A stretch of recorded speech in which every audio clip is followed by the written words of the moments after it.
I'm sure that the question every product manager or senior product manager has on their mind, but how do you get them to accept that there's limited resources?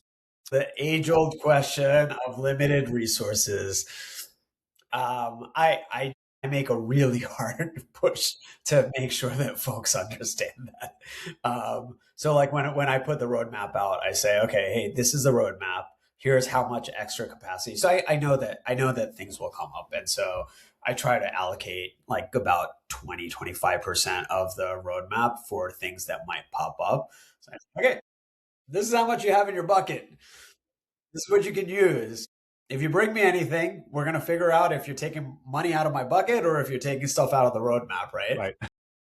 But it's hard. Like I think for us as a product org and just as an org in general, we haven't traditionally done it that way. So Mm. traditionally, we've just been saying, okay, great, like we should build this. Okay, great. And then something else comes and we say, oh yeah, we probably should. Why don't we prioritize that? And we haven't made the horse trading piece. I think it's hard. I think inherently horse trading is the hardest thing to do when we talk about product. But it's also the most essential because otherwise you end up at the end of the year going like, why don't we build anything? And Right. it's like, yeah, because we had a plan, but you destroyed the plan. Like 50 times over, right? But I think that's like I think if again this is like one of the again this is like where it matters from the top, right? I think like if from the top everyone's saying like, yeah, I get it. Like we have limited resources, like we cannot go after everything. And if we see something amazing and we think we should change the roadmap, we will, but we'll make it with a conscious decision rather than just like, And something has to drop off instead, right? So, yeah, yeah. like I'll give you this, but what are we taking away? We'll talk about your own agentic products in a second, as we said. But how is the resource question changing with the advent of AI coding, vibe coding, if you will, with a bad term? Is that changing anything at all?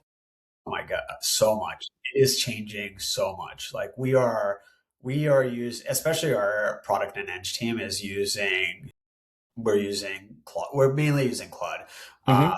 but it's just changing the way that we're working completely. Like, I mean, product managers can build things so much faster and so much closer to prototype than they could before. They could create much cleaner PRDs without necessarily knowing all the details from Hmm. a technical perspective.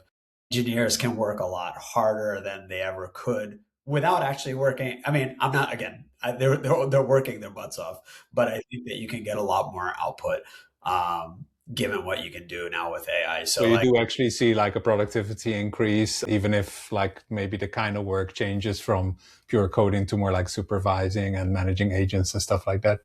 where if you look at the stats for engineers that are heavy users of AI versus not, like the number of PRs that they're shipping, like code changes that they're shipping, is dramatically different. Hmm. It's pretty crazy. So yeah, it's Are we talking doubling, tripling, something like that, even more? yeah. Okay. Wow. Excellent. Excellent. Very cool. Okay.